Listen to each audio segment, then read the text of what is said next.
From Liverpool to Manchester City, Raheem Sterling has experienced quite a growth. Considered a cracker in his early days in the Premier League, the diamond in the rough has needed a polish to take his career to the next level, a development to which Pep Guardiola is no stranger, from Lionel Messi to Joshua Kimmich, as well as the English prodigy.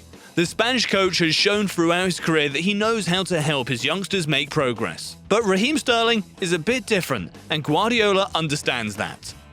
He has handled, that is my feeling, he has handled the last years many situations, a lot of rumors that people talking about and not nice things about him or his family or whatever, or in that case the color of his skin, and that's why I admire him. To understand how Raheem Sterling became one of Pep Guardiola's lieutenants at City, you have to look back in time. March 24, 2012, the little prodigy made his debut for Liverpool against Wigan in the league. Speed, acceleration, technical ease, a singular and atypical run that masks a heavy past. The native of Kingston, Jamaica has come a long way. At the age of 2, young Raheem saw his father shot in the head in his home.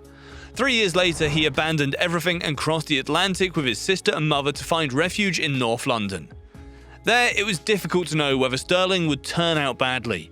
In any case, what was the analysis his first coaches made of him? One thing is certain. With a background worthy of the darkest comic books, the little man of 1.70 m has forged a shell. A shell that has dragged from Queen's Park Rangers to Mersey to withstand criticism, pressure, and all the odds. Despite this, the 2014 Golden Boy has given his all to earn a starting place for the Reds. And it wasn't long before he was noticed by the competition. In the summer of 2015, Manchester City's sporting director was preparing for the imminent arrival of Pep Guardiola on the Sky Blues bench. He made Sterling a priority target. The €63 million spent by the citizens attest to this. The youngster became the most expensive English player in the history of football. Betrayed, frustrated, and angry, Liverpool fans accused Raheem Sterling of leaving for the money. The striker was unloved and misunderstood until Guardiola came on the scene. He can do better. We are so delighted what he has done in 3 years, but he can do better. A touch of high standards, a dash of empathy, and a lot of patience. These are the first ingredients of the successful relationship between Sterling and Guardiola. Yet when he arrived on the Manchester City bench in 2016, a year after the winger's transfer, the Spanish coach was not always known for his compassion. Pour ceux qui ont travaillé avec Pep, malheureusement c'est toujours le même constat, on va dire, qui ressort. C'est peut-être le meilleur tacticien au monde. C'est quelqu'un qui ne donne pas une grande importance au rapport humain. The meeting between Sterling and Guardiola changed everything. According to the former Barca coach, his player's story made him change his approach to the job.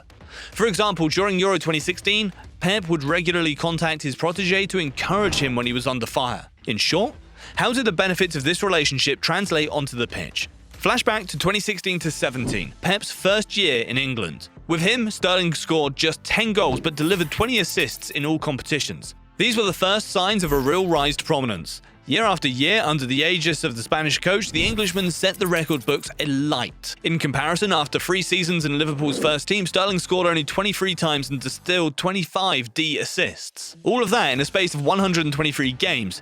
A promising but timid start. The same thing happened during his first year at City under Manuel Pellegrini. With the Chilean coach at the helm, the striker was only decisive once every 2 games. These statistics are not enough to keep him from criticism, particularly because of the price of his transfer. On the other hand, thanks to Pep's precepts, the English are less and less sulking about their nugget. Evidence of this? He was voted Player of the Year by the British press at the end of the 2018-19 season, an individual distinction that cannot be disassociated from the fatherly relationship maintained by the pair, Guardiola-Sterling. But beyond this aspect, what has the Spanish coach changed in the game of the citizen sprinter? It all starts with a simple observation. In Pep Guardiola's book, his former assistant Mikel Arteta reveals the problem with Sterling. Initially, the English winger was running away from the goal and systematically trying to provoke one-on-one situations on the wings. These were bad habits, developed throughout his career, which had to be changed to make him a permanent threat.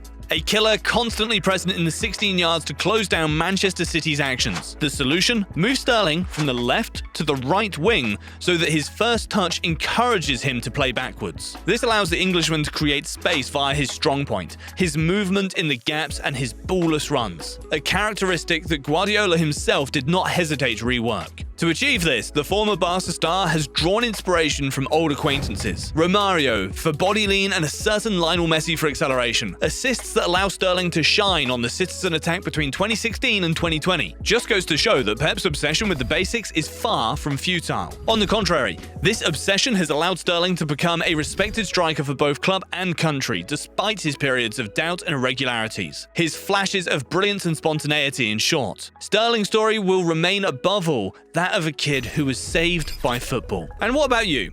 Do you think Sterling should have continued at Liverpool? Thank you for watching our video. If you liked it, don't hesitate to talk about our channel around you, to like, share, and subscribe. We'll see you soon for a new video. Ciao!